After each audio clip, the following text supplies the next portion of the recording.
आप अपनी जान छुड़ाने के लिए अपने मोबाइल में आप खुद बिजी हो जाते हैं, बच्चे को टैबलेट ले देते हैं, ठीक है, किसी को आपने लैपटॉप ले दिया, किसी को कुछ ले दिया, माँ अपने मोबाइल में बिजी है, बच्चा अपने टैबलेट में बिजी है, ठीक है, बाप अपने मोबाइल में बिजी है। जब सारे लोग अपने अपने बिजी होंगे तो इक़दार फैमिली की जो मॉरलिटीज़ हैं, वैल्यूज़ हैं, जो ट्रेडिशंस हैं, उनको प्रीच कौन करेगा, उनको कौन बताएगा।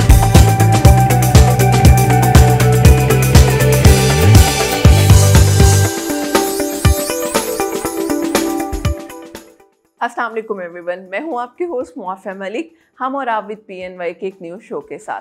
जैसा कि आप सब लोग जानते हैं, PNY एक ऐसा इदारा है जहां हम हज़ारों की तादाद में स्टूडेंट्स को डिफरेंट कोर्सेज करवाते हैं ताकि वो अपनी पर्सनल लाइफ, अपनी प्रोफेशनल लाइफ के साथ साथ अपनी फाइनेंस को भी बेहतर कर सकें। हमारे इस शो का पर्पस ही यही है, हम आप तक ऐसी इन्फॉर्मेशन पहुँचाएँ जो आपको फ़ायदा दे सके, आपकी ज़िंदगी में एक मुस्बत पहलू ऐड कर सके। समटाइम्स हम इस शो में बात करते हैं हेल्थ से रिलेटेड, समटाइम्स हम एजुकेशन से रिलेटेड बात करते हैं, IT, HR, डिफरेंट पर्सपेक्टिव पे बात करते हैं ताकि आप ज़िंदगी के हर पहलू के बारे में जान सकें। आज हम बड़े ही डिफरेंट पहलू पे बात करेंगे। हमारे साथ जो गेस्ट मौजूद हैं, मैं उनका तारुफ भी करवाती चलूँ। हमारे साथ मौजूद हैं कामरान नसीम बटालवी साहब, जो कि कॉलम निगार हैं डेली नवाए वक्त पे, उसके साथ साथ CEO हैं Naseem group of education sector के भी। तो हम इनसे जानेंगे कि क्योंकि एक जो राइटर है, जो कॉलम निगार है, वो अपने सारे इमोशंस को एक्सप्रेस करता है राइटिंग में, तो हम इनसे इसी बारे में जानेंगे, कुछ मीडिया के हवाले से भी, कि हमारी आज की जो जनरेशन है क्या गैप आ रहा है और उस गैप को किस तरह से हम पूरा भी कर सकते हैं। सबसे पहले वेलकम करते हैं सर को अपने इस शो में। अस्सलाम वालेकुम सर, कैसे हैं आप? वालेकुम अस्सलाम मिस मुआफ़िया, सबसे पहले तो आपका शुक्रिया कि आपने पैनी के प्लेटफॉर्म पर मदऊ किया और मुझे ख्यालात के इजहार का मौका दिया। जज़ाकल्लाह सर। देख रही थी आपके बहुत से कॉलम्स, बड़े ही डिफरेंट पहलू पे आप बात करते हैं।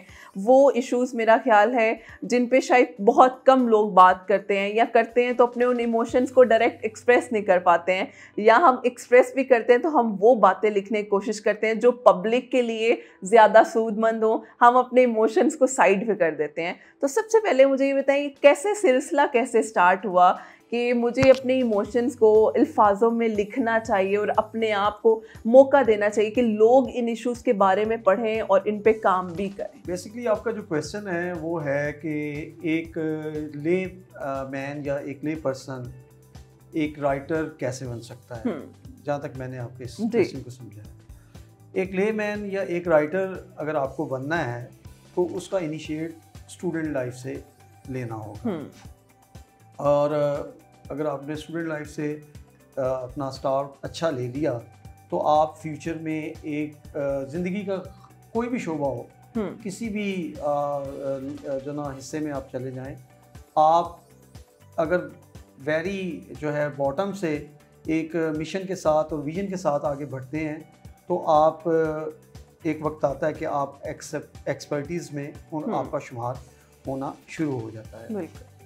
तो मेरा मशा ये है कि जो कोई लिखना चाहता है या अपने कैथारसिस को या अपनी फीलिंग्स को, और चाहे वो सोसाइटी के हवाले से है, चाहे वो इंडिविजुअल्स के हवाले से है, तो उसके लिए ज़रूरी है कि सबसे पहले वो अपना मुतालिया वसी करे। वो जो है सिर्फ करिकुलम जो नसाबी के कुतब हैं उनका ही मुतालिया ना करे, उनको ही ना पढ़े, बल्कि जो है जिस तरह लिटरेचर का एक वसी ख़जाना है, चाहे वो उर्दू अदब में ले लें, चाहे वो आप इंग्लिश अदब में ले लें, या किसी भी ज़ुबान के अंदर ले लें, वो आपके लिए हेल्पफुल होता है। और जब आप उससे पढ़ते हैं तो आपको बोलना भी आ जाता है, आपको लिखना भी आ जाता है, आपको परसीव करना भी आ जाता है, और इसके अलावा आप जो है ना कहीं पे अपने आप को एक्सप्रेस भी कर सकते हैं। बिल्कुल। तो ये बेसिक चीज़ है। बड़ा ज़बरदस्त सर पॉइंट आपने डिस्कस किया है क्योंकि हम अपने आप को इतना वो टेक्नोलॉजी में ओवरवेल्म कर चुके हैं, वो हमारे डिपेंडेंट नहीं, हम उसके डिपेंडेंट हो चुके हैं। तो सर इस चीज़ में एक और आखिरी जो मेरी चीज़ है इस पॉइंट से लिंक करती है कि इसमें फैमिली सिस्टम का कितना रोल है, आपके घर वालों का कितना रोल है, क्योंकि समटाइम्स आपने जैसे अभी बात की कि हम एक कमरे में बैठे ज़रूर है लेकिन सब अपने अपने मोबाइल में बिजी हैं, पेरेंट्स के पास बच्चों के लिए टाइम नहीं है, वो अपना मोबाइल यूज़ करें, बच्चे वही पोएम्स हैं या डिफरेंट अपने गैजेट्स को यूज़ कर रहे हैं। तो इसमें फैमिली सिस्टम का कितना रोल है? जी बताता हूँ कि हमारे इस फैमिली सिस्टम की डिस्ट्रक्शन कह लें आप, ये एक तबाही वाला ही सिलसिला है ना। बिल्कुल, कि आप जुड़ कर नहीं बैठे हुए, वो पुराने दौर वाले वक्त चले गए कि जब एक रूम के अंदर बैठकर जो है ना वो नानी अम्मा दादी अम्मा कहानियाँ सुनाइया करती थी और बच्चे सुना करते थे। बिल्कुल। अब ये है कि हमारी माँ भी जो है वो इस टेक्नोलॉजी एरा में ही उसने आंख खोली हुई है।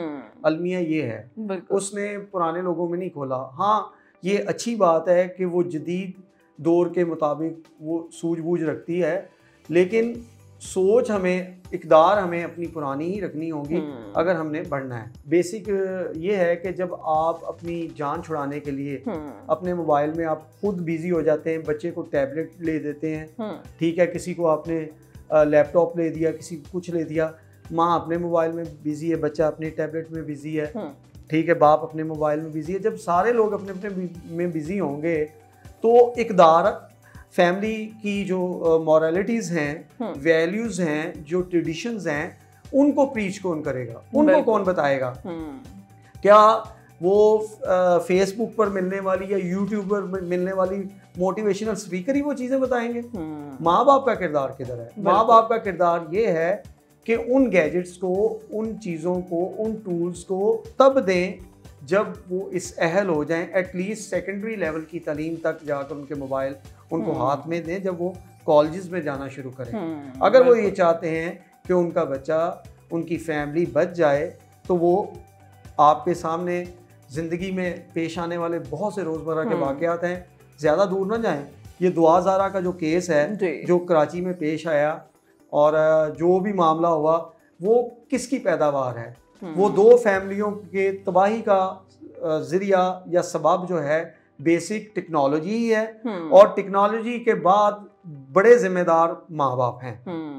और वो माँ बाप इसलिए हैं कि माँ बाप ने चेक नहीं रखा। एक तो आप ये जुल्म कर रहे हैं कि बच्चों को टेक्नोलॉजी पकड़ा देते हैं, उनका कीमती वेस्ट करते हैं, कीमती टाइम वेस्ट करते हैं, और दूसरा ये है कि आप चेक ही नहीं रखते। अब आप अपने बच्चे का या मैं अपने बच्चे का जो है ना वो पकड़ूं मोबाइल कि भाई मुझे पकड़ाओ, या कोई माँ पकड़ लेती है या बाप पकड़ लेता है, तो वो पहले तो वो उसने पासवर्ड लगाया क्यों है?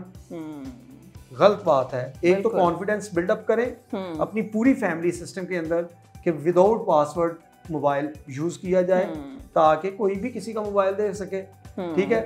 तो जब चेक नहीं होगा, जब प्राइवेसी होगी, बच्चा आपको आंख दिखाएगा कि जी मेरे मोबाइल पर मेरी बहन ने भी पकड़ा है, तो वो फिर भी आंखें निकालेगा, मेरे भाई ने पकड़ा तो फिर भी आंखें निकालेगा। तो इसका मतलब है कि फैमिली तो आधी यहीं से बिखर गई है। फैमिली तो वो होती है कि कोई भी किसी का सेल पकड़ के उसको चेक कर सकता है।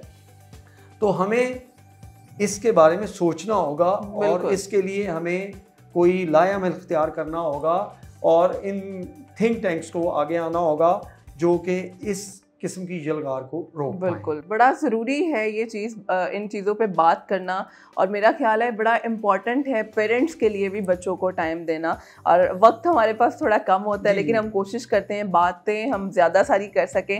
लेकिन लास्टली मैं चाहूँगी कि कोई मैसेज जो आप हमारे प्लेटफॉर्म के थ्रू हमारे ऑडियंस को देना चाहें।